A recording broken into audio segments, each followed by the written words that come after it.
Our dearest Father in heaven, we are so very thankful for how you have gathered us today. This is a beautiful day, and beautiful people are gathered in your beautiful house to worship you in spirit and in truth. Thank you so much for the wonderful time of praise and worship. Indeed, you inhabit the praises of your people. There is nothing in the world like this. And even the psalmist says, I would rather be a doorkeeper in your house than dwell elsewhere. There is so much joy in your presence. For in your presence there is fullness of joy. And at your right hand there are pleasures forevermore. We commit to you this learning time as we always do. And even as we always pray. Everything that will be said and done only for your glory and for the blessing of everyone. This we pray, Father. Only in the name of your Son, our Lord and Savior Jesus Christ, by the power of the Holy Spirit. And everybody would just simply say, Amen. Palakpakan po natin ang Panginoon. In Christ realities. Ang praise na in Christ is one of the major themes in the New Testament. In fact, sa 21 epistles na mayroon ng New Testament, yun pong praise na in Christ ay inulit ng 70 times.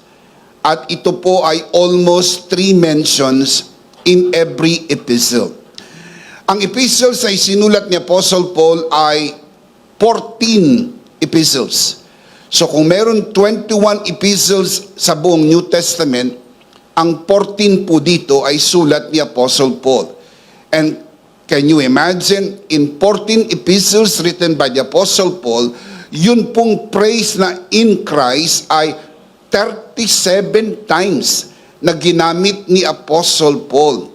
At ito po ay paborito niyang gamitin, in Christ or in Him, in reference to Christ. In fact, sa book of Ephesians alone, yun pong linyang in Christ or in Him, in reference to Christ, ay ginamit po ng 12 times.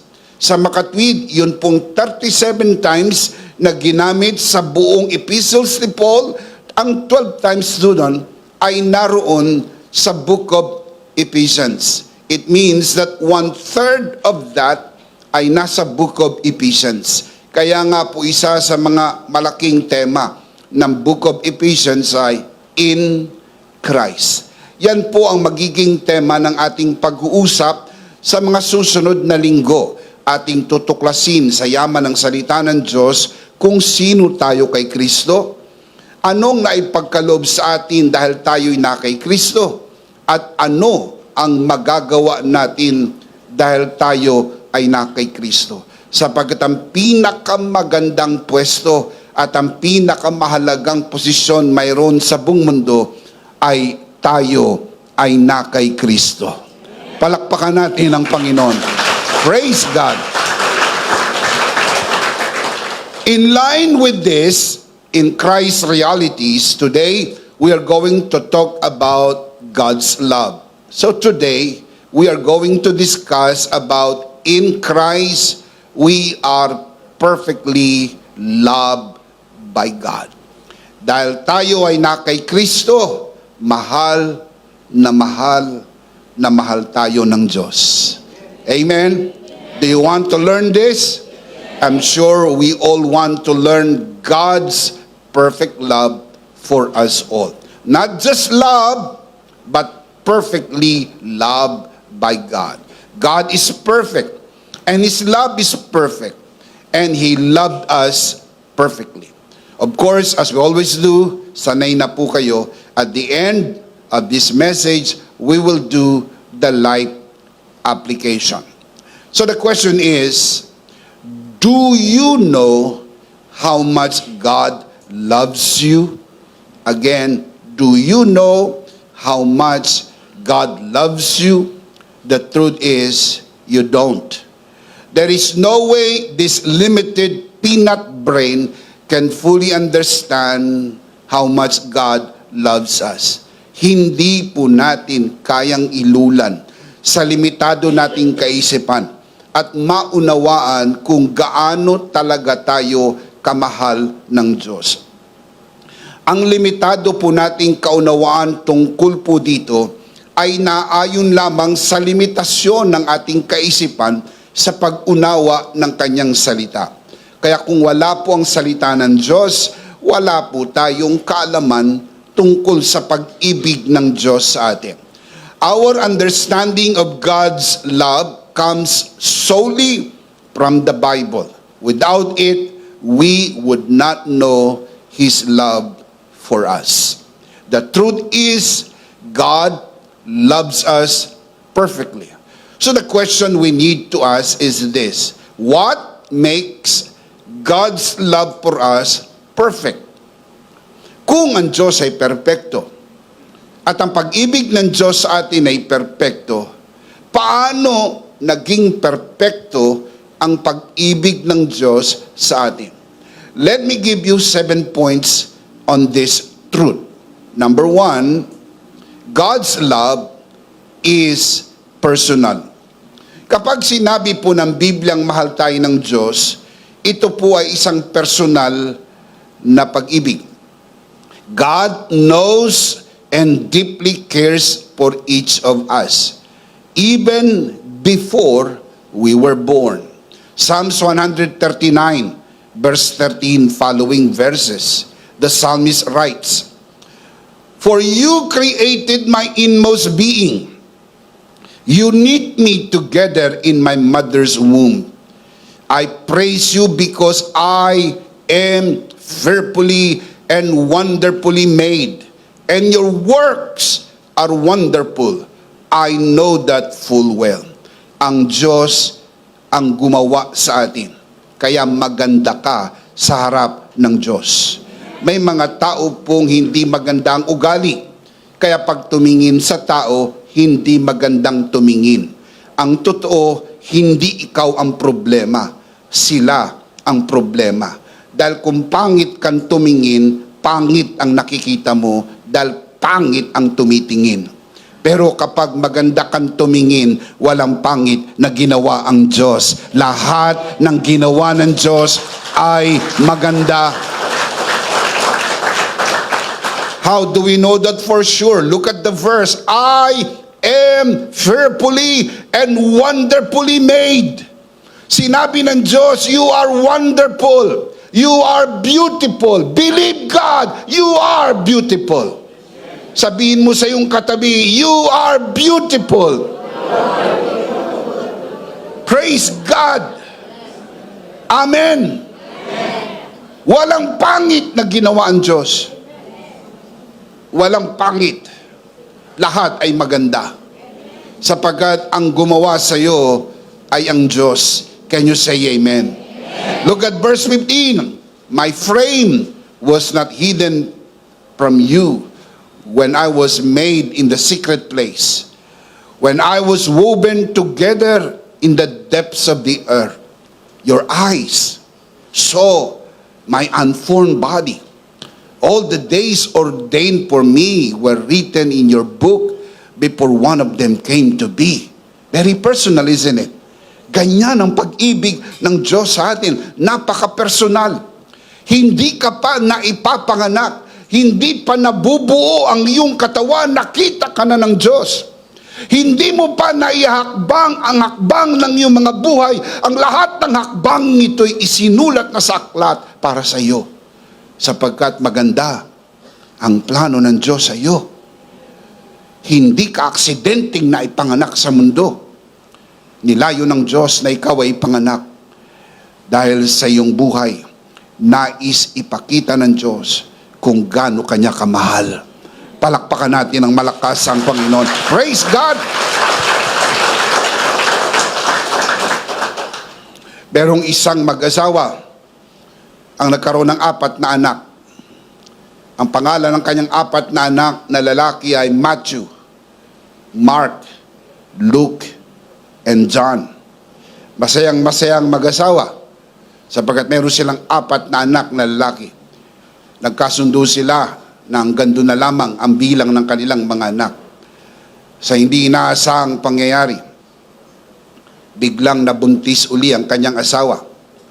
So wala na silang nakahandang pangalan para sa panlimang anak. Ang naisip po nung lalaki, pangalanan nating Acts. Dahil ang kasunod ng John ay Acts. Matthew, Mark, Luke, John, and Acts. So tinanong nung asawang babae, bakit naman Acts ang ipapangalan natin? Dahil aksidente yan.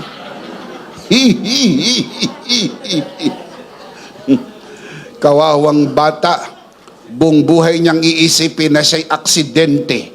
Maaring sa tansya ng mag-asawa, aksidente, pero hindi sa Diyos. Walang aksidente na naipapanganak sa mundo na ito. Lahat ay mayroong magandang layunin. Ang Diyos! Malakas sa palakpak para sa Panginoon. Praise God! Bishop, how do we know that for sure? Very sure. Jeremiah 1:5. Before I formed you in the womb, I knew you. Before you were born, I set you apart. I appointed you as a prophet to the nations. May magandang plano ang Diyos sa iyo. Hindi ka pa ipinapanganak, nakaplano na ang magandang plano ng Diyos sa iyo. Kaya hindi ka aksidente. Ikaw ay pinanganak sapagkat nilayo ng Diyos na ikaw ay panganak. Can you say amen? God's love is so personal. More personal than mother's love. Alam nyo, mahirap nang tutulan ang pag-ibig ng nanay sa kanyang mga anak. Sigurado ako dito. Dahil nakikita ko ito kay Pastora Jo, kung paanong mahal na mahal niya po ang aming mga anak na si Doc Eswi at si Pastora Jam. Mahal ko po ang mga anak ko, pero parang pag tinignan ko si Pastora Jo, parang mas mahal niya kaysa mas mahal ko. Dahil yung para sa kanya na, ibinibigay pa sa mga anak namin. Hanggang ngayon, kahit malalaki na sila. Kaya iisip ko, parang sobrang pagmamahal naman ito. Parang mas mahal pa niya yung mga anak niya kaysa sa akin.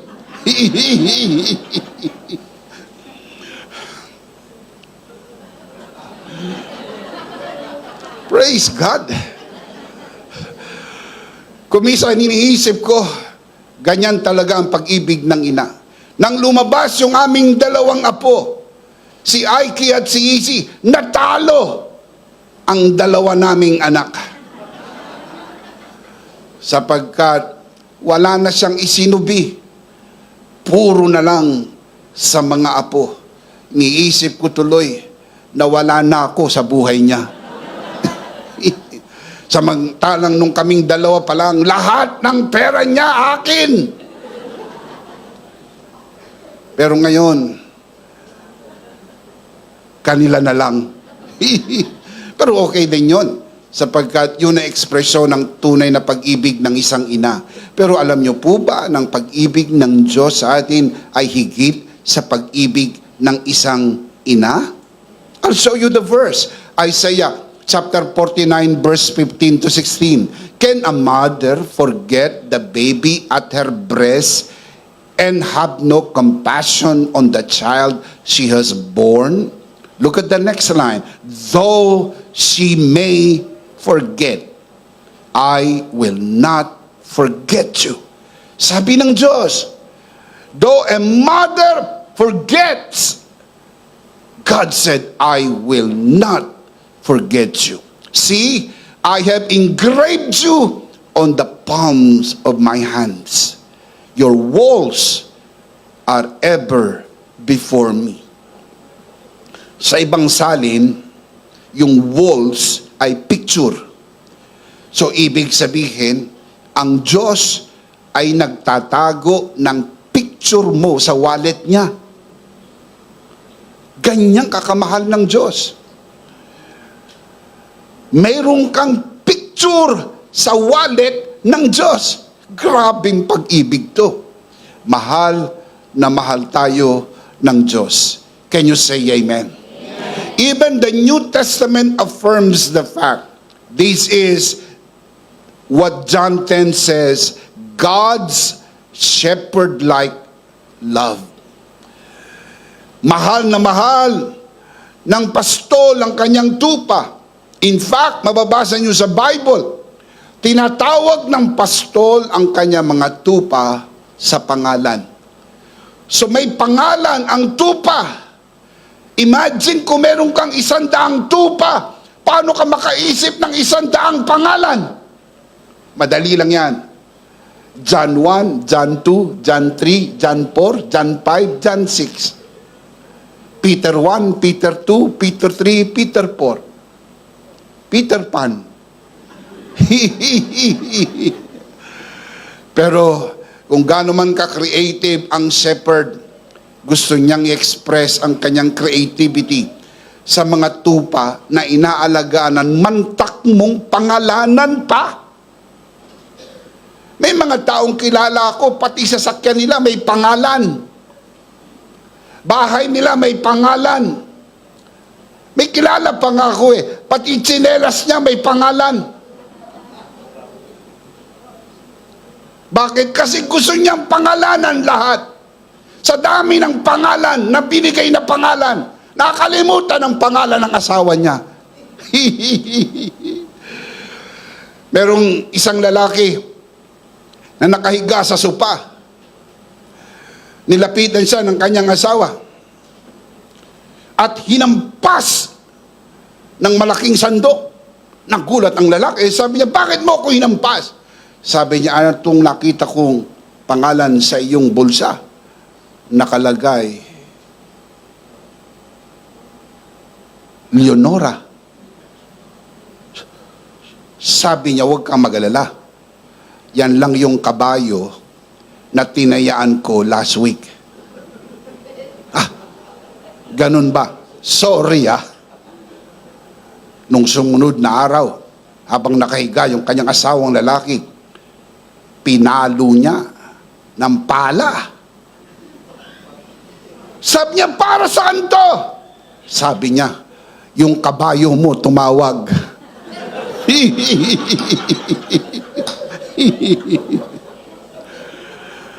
Kaya mahirap din pag lahat pinapangalanan.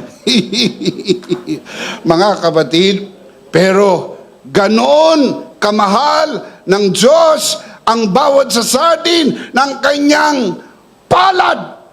Isinulat ang ating mga pangalan. Ang dami natin. Mantak mo nagkasya tayo sa palad ng Diyos. Ito po'y pagsasalarawan na walang hanggan ng pag-ibig ng Diyos. Praise God!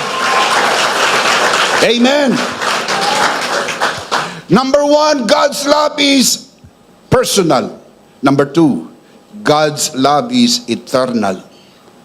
Jeremiah chapter 31 verse 3. The Lord appeared to us in the past saying, I have loved you with an everlasting love. I have drawn you with my loving kindness. God's love is eternal. Psalms 136 verse 1. Give thanks to the Lord, for He is good. His love endures for how long? Forever. Everybody say, God's love endures forever. God's love endures forever. One more time, louder. God's love endures forever. God's love endures. For how long? Forever. Forever means forever. Number 3, God's love is sacrificial. 1 John chapter 4 verse 10. This is love. Not that we love God, but that He loved us and sent His Son as an atoning sacrifice for our sins. God initiated His love for us, not in response to our love, but our love to Him is the love He poured out into us. Because the Bible says we love because He first loved us. Siya po ang nag-take ng initiative. Siya po ang unang yumakap. Siya ang pumarito. Siya ang naghanap sa atin. Siya ang nagmahal sa atin. Ipinakita ng Diyos ang kanyang pag-ibig sa atin sa pamagitan ng pagsusugo ng kanyang anak namatay sa krus ng Kalbaryo bilang malaking sakripisyo para sa ating kasalanan, sapagkat mahal tayo ng Diyos. Can you say amen? Amen. Number 4, God's love is undeserved. Ang pag-ibig na ibinigay ng Diyos sa atin ay hindi tayo karapat-dapat, pero pinaging dapat ng kanyang awa at grasya. God's love is undeserved. God loves us freely without us earning or deserving it. It is given solely out of His grace, not our merit. Romans chapter 5 verse 8. But God demonstrated His own love for us in this: while we were still sinners, Christ died for us. My question is, when did God love us? While we were still sinners. Meaning undeserving. We did not earn His love. It is freely given to us while we are still sinners. Hindi ka pa nagsisimba? Hindi ka pa nagbibigay? Wala ka pang nagagawa? Ikaw ay naglulublob pa sa pusali ng kasalanan, minahal ka na ng Diyos. Walang kondisyon ang kanyang pag-ibig. Sapagkat wala kang napatunayan para mahalin ka ng Diyos, wala ka ring magagawa para manatili ang kanyang pagmamahal sa iyo. Sapagkat minahal ka niya nang hindi tayo karapat-dapat. Ang tawag po dyan, sukdulang biyaya ng Diyos. Niyakap niya tayo sa ating karumihan. Palakpakan natin ang Panginoon. Praise God! Now look at the verse, Romans 5:8. How did God love us? By sending Christ to die for us. Grabe ang pag-ibig ng Diyos. This limited mind cannot fully understand. We only know that because the Bible tells us. Without the Bible, there is no way we can know His love. Thank God for the Bible. Salamat sa Biblia na binigay ng Diyos sa atin para malaman natin ng kanyang pag-ibig ay perpekto. Can you say amen? Amen. Number 5, God's love is purposeful. It means that His love is intentional and directed towards achieving a specific goal. Hindi po patsamba-tsamba. Hindi po basta minahal lang tayo ng Diyos. Minahal niya tayo at ang kanyang pag-ibig sa atin ay merong purpose, merong intensyon, merong layunin. Ephesians chapter 1 verse 4 to 5. The Apostle Paul writes, "For He chose us in Him," meaning in Christ, "before the creation of the world, to be holy and blameless in His sight." You see the purpose there, to be holy and blameless in His sight. In love, referring to God's love. Look at the purpose. In love, He predestined us to be adopted as His sons through Jesus Christ in accordance with the pleasure and will.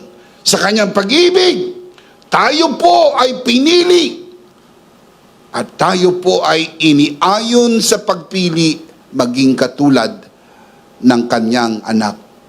Sa makatwid, ang layunin ng Diyos ay hindi lang mahalin tayo. Ang layunin ng kanyang pagmamahal sa atin ay makonform tayo sa image ng kanyang anak. So we can be like His Son. And this is the good news. The moment you got born again, your spirit is already like Jesus. 1 John 4:17, we are like Jesus in this present age. Right here, right now. Your born again spirit is already like Christ. And the Bible says, in our soul, we are being transformed to be like Christ. 2 Corinthians chapter 3 verse 18, we are being transformed to be like Jesus. And soon and very soon, in our body, we will be like Jesus. Philippians chapter 3 verse 20 to 21. We will be like Jesus in our body. We will be given a glorified body. We will be given a body like what the body of Jesus in the resurrection.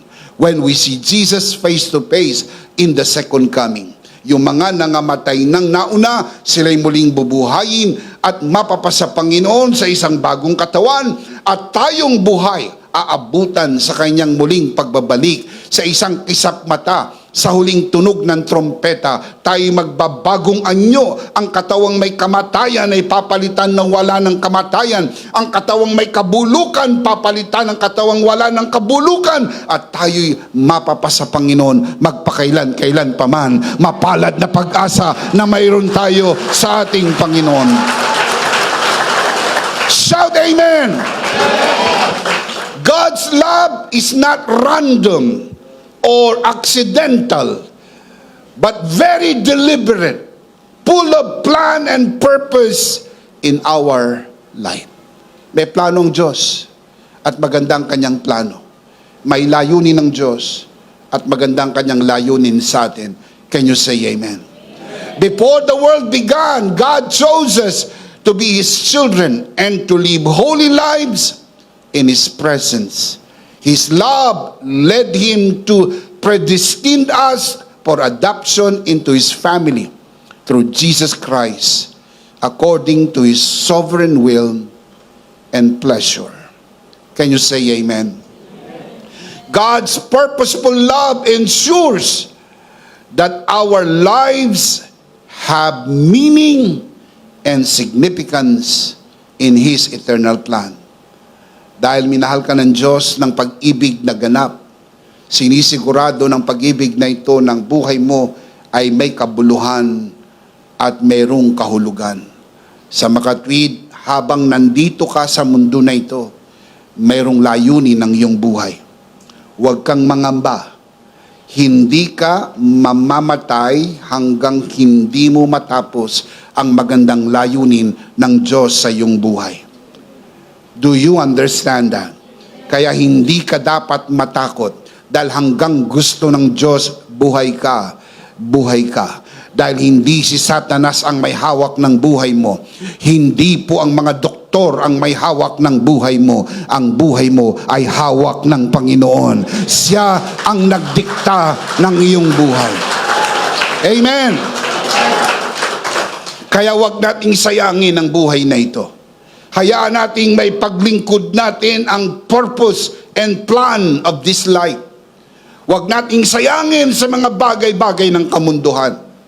Ipaglingkod natin ang layunin at plano ng Diyos sa ating buhay. Can you say amen? Through His love, God gives us identity and purpose as His beloved children destined to bring Him glory. Meron tayong identity, meron tayong purpose. Why? Because His purposeful love embrace us. This is God's perfect love. Kaya ang pag-ibig ng Diyos ay perpekto.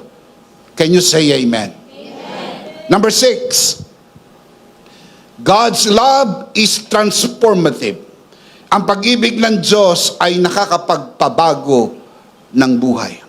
Kung minsan, ang pag-ibig nga ng tao ay merong ganyang kakayahan. Hindi nga lang ganap. May mga tao na nabago ang buhay nang merong magmahal sa kanila. Nung sila'y makapag-asawa ng tamang tao, tamang lalaki o tamang babae, ang kanyang buhay nagbago. Ang dating buhay niya walang direksyon. Kaya sera-sera, whatever will be, will be. Pero all of a sudden, biglang natagpuan niya ang kanyang forever. Nagbago ang kanyang buhay. In short, kahit pag-ibig ng tao, to some degree ay kayang magbago ng buhay ng iba, lalo pa kaya ang pag-ibig ng Diyos. Kaya kang baguhin ng pag-ibig ng Diyos. When we say that God's love is transformative, this is what we mean. We mean that His love has the power to bring about significant change in our lives. Kayang magdala ng pagbabago. Let me show you the scripture. Ephesians chapter 2, verse 4 to 5. The Apostle Paul writes, "But because of His great love for us, God, who is rich in mercy." Now look at the change. Look at the change in verse 5. "Made us alive with Christ, even when we were dead in transgressions. It is by grace you have been saved." Ano ang ginawa ng pag-ibig ng Diyos? Binago tayo na dating patay, ngayon ay naging buhay. May pagbabago po ba? Wala. Ang pinakamalaking pagbabagong naganap sa buhay mo nang matanggap mo ang pag-ibig ng Diyos, ikaw ay spiritual na patay. Ngayon, ikaw ay buhay na sa harap ng Diyos sa pamagitan ni Hesus Kristo. Pinatawad ang iyong mga kasalanan. Isinulat ang iyong pangalan sa aklat ng buhay. Binago ang iyong buhay. Pinagpala, pinaburan, at kung may sakit ka, pinagaling ka ng Panginoon. Pinaunlad ang iyong buhay. Pinasagana ang iyong buhay sapagkat mahal ka ng Diyos. May magandang plano ang Diyos sa iyong buhay. Plano na ikaw ay baguhin. Salamat. Binago tayo ng pag-ibig ng Diyos. Malakas sa palakpak para kay Lord. Hallelujah! The transformation from being dead to being alive in Christ is the greatest change of all. Can you say amen? Can you say amen? Heaven will be our final home because of God's transformative love. Nabago tayo. Grabing pagbabago ang ginawa ng Diyos sa atin. Kaya dakila ang kanyang pag-ibig. Number 7, God's love is Christ-centered. God's love is Christ-centered. When we say that God's love is Christ-centered, this is what we mean. We mean that Christ is the ultimate embodiment and measurement of God's love for us. Si Kristo, ang ultimate embodiment. Siya rin po ang ultimate measurement of God's love for us. Ibig sabihin, kung gusto mo maintindihan ang pag-ibig ng Diyos sa iyo, look at Jesus. Jesus embodies the very love of God. Jesus measures up the love of God. Ibinakita ng Diyos sa atin sa pamagitan ng kanyang anak kung gaano tayo kamahal ng Diyos. Gusto mong maintindihan kung gaano ka kamahal ng Diyos? Look at Jesus. Because Jesus is the embodiment and the measurement of God's love. Now look at the scripture. John 17:23. The book of John records, the book of John chapter 17 records the longest prayer of Jesus. And this is part of Jesus' prayer. John 17:23. Jesus was praying to his Father. Look at verse 23. I in them. He was talking to his Father. I in them, and you in me. May they be brought to complete unity, to let the world know that you sent me and you have loved them, referring to believers, even as you have loved me, referring to himself, Christ Jesus. Mga kapatid, very interesting po yung conjunction na as. Sa Greek po, ang conjunction na yan ay katos. As meaning the same manner, the same measure. So pag pinagsama mo, ang ibig sabihin, God loves you in the same manner and the same measure He loves His Son. Perfect love, isn't it? Ganyan ka kamahal ng Diyos Ama. Kung gaano kamahal ng Ama ang kanyang anak, katos, same manner, same measure, ganon tayo kamahal ng Amang sumasalangit sapagkat tayo ay kanyang mga anak. Shout amen. This underscores the significance of Christ as the ultimate expression of God's love and the means by which we experience its purity and divinity. Grabe. Hindi kaya ng ating limitadong kaisipan maunawaan ang ganap na pag-ibig na ito. Ang limitadong kaunawaan na mayroon tayo ay yun lamang limitadong kaunawaan natin sa salita ng Diyos. Pero ang limitasyong ito, tumatayo tayong humahanga, kahanga-hanga ang pag-ibig ng Diyos sa atin. Amazing! Amazing! Amazing! Shout amen!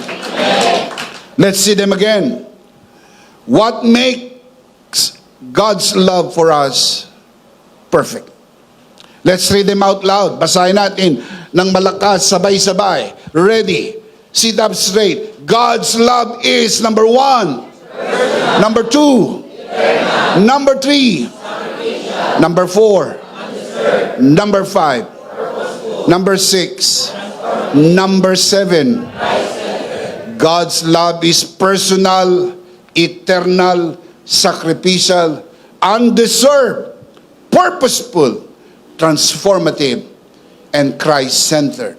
Now that we know all this, ang malaman po ito'y tumatayo na tayong humahanga sa kanyang perpektong pag-ibig sa atin. How can we apply this in our life? Let me give you the life application. Now that we know this, ngayong alam na natin ang perpektong pag-ibig ng Diyos, how do we respond? How do we apply this into our lives? Number 1, rejoice in God's undeserved love. Alam mong mahal ka ng Diyos, walang dahilan para malungkot. Naunawaan niyo po ba? Walang dahilan para sumimangot. Hindi ibig sabihin walang problema, mayroon din. Hindi ibig sabihin wala tayong pangailangan na hindi napupunuan, mayroon din. Pero sapat ang biyaya ng Diyos. Sapat ang pag-ibig ng Diyos. Minahal tayo ng Diyos. There is so much joy and rejoicing in knowing that God loves us undeservingly.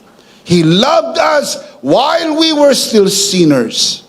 This thought, the thought of God's personal love to us should bring laughter to our face and spring to our dance steps. Dapat umiindak ka sa saya. Dapat humahalak ka sa saya. Dapat masaya ka. Sapagat alam mo, may nagmamahal sa iyo. Mahal ka ng Diyos. Can you say amen? At doon sa mga nanonood sa broadcast na ito, baka iniisip niyong walang nagmamahal sa iyo. Baka broken-hearted ka, baka nasaktan ka, baka masakit na masakit ang nararamdaman mo ngayon at parang gusto mo nang bumitaw. Let me be the first one to encourage you. You are not watching this broadcast by accident. Here you are hearing the good news. God loves you and He has a wonderful plan for you. Hallelujah! Praise God! Huwag mong isiping magpakamatay. Huwag mong isiping saktan ang iyong sarili. Mahal ka ng Diyos. Magsaya ka dahil may nagmamahal sa iyo. In fact, this is what I believe. In Christ, we should be the happiest people in the world. Palakpakan si Lord. Woo! Amen! Shout amen! We should be the happiest people in the world. We may not be the richest people in the world, but we should be the happiest people in the world. Hindi yung totoo na ang pinakamasayang tao sa mundo ay ang pinakamayaman. In fact, on the contrary, maraming mayaman ang malungkot. Maraming mayaman ang nagpapakamatay. Maraming mayaman ang walang fulfillment sa buhay. Dahil ang tunay na kasiyahan ay wala sa kayamanan. Ang tunay na kasiyahan ay nasa pag-ibig ng Diyos. The love of God.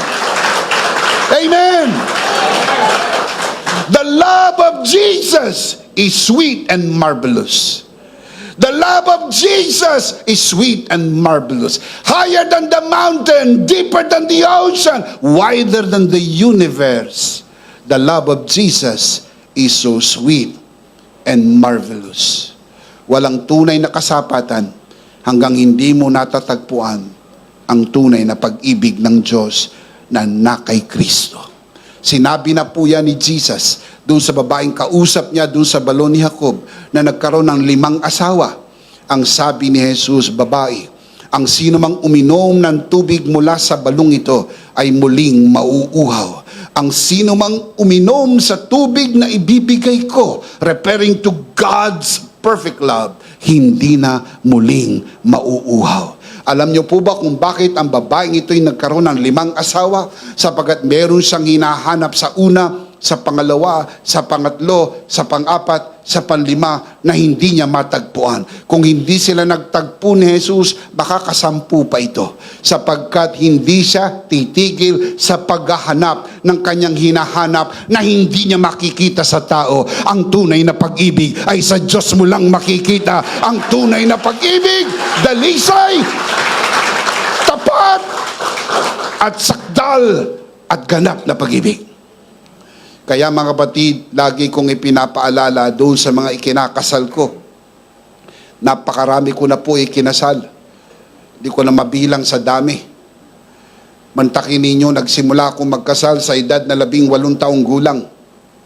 Ako po'y mahigit ng 50. Huwag nyo nang itanong yung mahigit. Akin na lang yan, sapagkat hindi naman lumalagpas pa. Hindi naman yan lalagpas sa inyo dahil malalaman nyo yan sa Facebook pag lumagpas na. Pero lagi ko sinasabi sa mga kinakasal ko, kapag kayo po'y mag-aasawa dahil naghahanap kayo ng pag-ibig, mabibigo kayo. Mabibigo kayo. Pag kayo po'y mag-aasawa at naghahanap kayo ng pag-ibig dahil hindi nyo matatagpuan ang pag-ibig na yan sa iyong napangasawa. Mukha lang anghel yan nung nandiligaw. Pag napangasawa mo na yan, anghel pa rin. Pero anghel na ng kadiliman. Kaya nagugulat ka nung magsama na kayo. Ganyan palaka. You see? Dati ang tawag mo sa kanya, sweetheart. Ngayon, palaka na. Nagulat kang malaking pagkagulat. Ganyan palaka. Bakit? Sapagkat ang napangasawa mo hindi perpekto. Kaya ang sabi ko sa mga kinakasal ko, kung kayo po ay mag-asawa at maghahanap ng pag-ibig, huwag na kayo mag-asawa. Mabibigo lang kayo. Dahil ang pag-asawa ay hindi ho paghahanap ng pag-ibig. Makinig po sa mga gustong mag-asawa. Ang pag-asawa po'y pagsasalo ng pag-ibig. So hindi ka ho mag-aasawa para maghanap ng pag-ibig. Ang pag-aasawa po'y pagsasaluhan ninyo ang pag-ibig na mayroon kayo. Dapat bago ka mag-asawa, establish na sa iyo na mahal ka ng Diyos. At mula sa pag-ibig ng Diyos, ibigay nyo sa gitna. Hindi kayo magsasawa sa isa't isa dahil hindi nakakasawa ang pag-ibig ng Diyos na pinagsasaluhan ninyo. Ang pag-ibig ng Diyos na ganap. Dalhin mo ang pag-ibig sa pag-aasawa. Dalhin mo ang kasiyahan sa pag-aasawa. Hindi po matatapos ang inyong kasiyahan. Kahit matanda na kayo, masaya pa rin kayo. Kahit matanda na kayo at nagkukwentuhan kayo, ganun pa rin nung mga bata kayo. Kahit wala na kayong ngipin. Nag-i-smack pa rin kayo. Bakit? Sapagkat kahit maputi na ang buhok mo. Bakit? Dahil hindi yan human love. That is God's love na pinagsasaluhan ninyo na hindi nauubos ang pag-ibig ng Diyos. Hindi nawawala ang pag-ibig ng Diyos. Pag-ibig na dalisay. Shout amen. Rejoice in God's undeserved love. Number 2, respond personally to God's love. Kung naiintindihan mo na ang pag-ibig ng Diyos, mag-respond ka sa iyong pananalangin, sa iyong pagsamba, sa iyong paglilingkod. And one of the most practical way of doing that, I always suggest to use ODG, Our Daily Grace. Ito po yung pinaka-practical na paraan that every day you use Our Daily Grace devotional as you enjoy God's love, as you enjoy God's grace on a daily basis. Maging ang inyong pagbibigay ay response mo sa pag-ibig ng Diyos. Hindi ka nagbibigay para mahalin ka ng Diyos. Hindi mo mabibili ang pag-ibig ng Diyos. Kaya ka nagbibigay dahil naintindihan mo na mahal ka ng Diyos. Our giving is a personal response to God's personal love for us. I want to say that again. Our giving is a personal response to God's personal love for us. Always remember the old adage, you can give without loving, but you cannot love without giving. John 3:16, for God so loved the world that He gave His only begotten Son. Nang minahal tayo ng Diyos, ibinigay niya ang kanyang anak. Kaya kung tunay kang nagmamahal, ang pagbibigay ay magaang lang. Can you say amen? Napakagaang magbigay. Hindi sumasakit ang ulo mo, hindi ka nahihilo, hindi ka pinapawisan, hindi ka nilalagnat, hindi ka inuubo. Pag nagbibigay. You just love it. It's opening time. I love it. Why? Because it is one of the most practical way you respond to God's personal love to you. Can you say amen? Number 3, remain in God's loving purpose for you. His purpose for you is to be more like Christ in every way, every day. To think like Christ, to feel like Christ, to act like Christ, to talk like Christ, to be the very Christ people can see every day. And remain on that purpose. Because that is God's purpose that can only be done by His love in us and through us. Can you say amen? Number 4, reflect on how God's love has changed you. Ipakita mo sa mundo kung paano ka binago ng pag-ibig ng Diyos. Hindi naghahanap ang mundo ng mga perpektong tao. Ang hinahanap ng mundo ay yung mga binagong tao. Alam nila hindi ka perpekto. Pero ipakita mo sa kanila na nagbago ka. Hindi ka nakatulad ng dati. Ikaw ay isang bagong tao. Ang nagbago sa iyo ay ang pag-ibig ng Diyos. Wala na ang lumang pagkatao. Ikaw ay naging bago dahil binago ka ng pag-ibig ng Diyos. Can you say amen? Number 5, rely on God's perfect love in tough times. Hindi po ipinangako na palagi magiging magaang ang lakbayin ng buhay. May unos, may pagsubok, may tukso, may mga pagdadaanan po tayo sa buhay. Pero ipinangako ng Panginoon, hindi kita iiwanan, hindi kita pababayaan. Hindi niya sinabing hindi uulan, hindi niya sinabing palaging may araw. Kung minsan malakas ang ulan, madalas napakainit ng sinag ng araw. Pero ang pag-ibig ng Diyos ay nagiging lilim para sa atin. Nagiging proteksyon para sa atin. Kaya kailangan nating manatili sa ganap na pag-ibig ng Diyos. Sapagkat sabi sa Biblia, 1 John 4:18, God's perfect love drives out fear. Tinataboy ang takot. Kaya huwag kang matakot. Kahit anong pagsubok ang iyong harapin, laging dakilang pag-ibig ng Diyos. Hindi madadaig ang pag-ibig ng Diyos ng anumang pagsubok ng buhay. Nothing to fear, even in tough times. Can you say amen? Number 6, remember, Christ is why God loves you. Tandaan, kaya kami minahal ng Diyos ay dahil kay Kristo.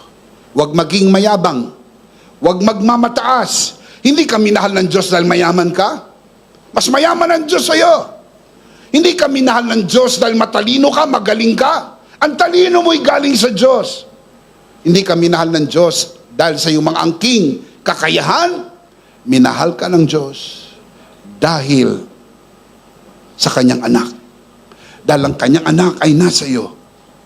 Ang sukat at ang larawan ng pag-ibig ng Diyos ay nasa kanyang anak. Remember, Jesus is the embodiment and the measurement of God's love. And being in Jesus, you become the focus of God's perfect love. Can you say amen? Remember the conjunction katos, the same manner, the same measure. In the same manner, in the same measure, God loves us. In the same manner and measure, God loves His Son. Perfectly. Can you say amen? Let's see them again. Everybody, look up here. Basahin natin ng malakas ang life application that we can now apply in our lives. Now that we know God's perfect love, now that we know that in Christ, God loves us perfectly, this is how we can apply this. Let's read them out loud. Ready? Sit up straight. Let's read them out loud, as in out loud. Malakas. Ready? Application number 1. Number 2. Respond personally to God's love. Number 3. Remain in God's loving purpose for you. Number 4. Reflect on how God's love has changed you. Number 5. Rely on God's perfect love in all times. Number 6. Remember, Christ is why God loves you. Always remember 7 is God's perfect number.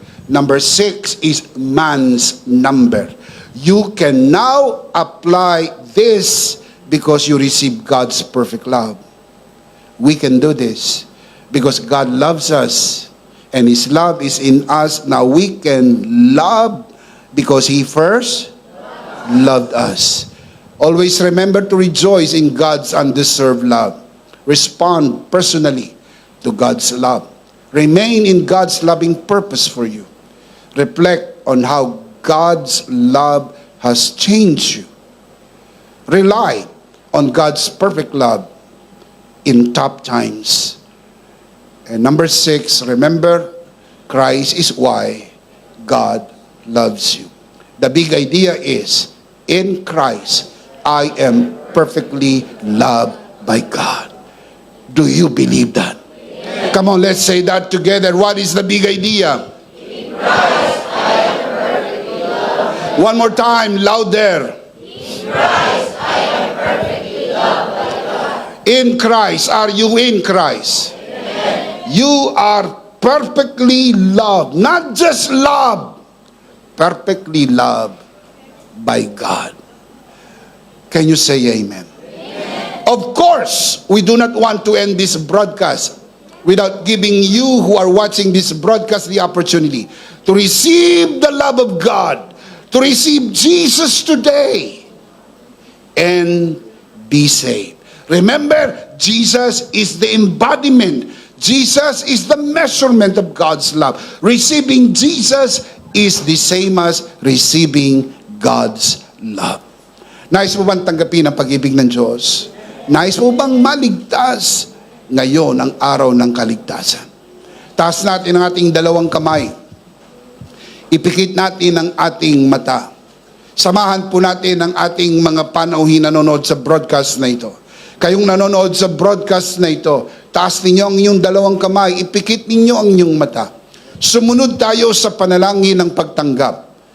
Bigkasin nyo mga katagang bibigkasin at ariin isang personal na panalangin. Manalangin tayo mula sa puso. Panginoong Jesus, ako po'y makasalanan. Hindi ko po kayang iligtas ang aking sarili. Ako'y mapapahamak ng hiwalay sa iyo. Narinig ko po ang mabuting balita. Ako po'y naniniwala, tinatanggap kita sa aking puso bilang aking Panginoon at aking tagapagligtas. Salamat po, pinatawad mo na ang aking mga kasalanan. Isinulat mo na ang aking pangalan sa aklat ng buhay. Sa pangalan ni Jesus, Amen. Ako na lang po mananalangin, Ama, sa oras na ito. Itinataas ko po sa harapan ng sino mang sumunod sa panalangin ng pagtanggap sa unang pagkakataon sa loob ng bulwagang ito, lalong-lalo na po sa mga nanonood sa broadcast na ito sa unang pagkakataon. Pinagkakatiwala po namin sila sa iyong kagandahang loob na sila'y lumago sa biyaya at sa bagong natagpo ang pananampalataya sa pangalan ng Panginoon Jesus. Tayong lahat ay magsabi ng Amen. Palakpakan si Lord. Amen.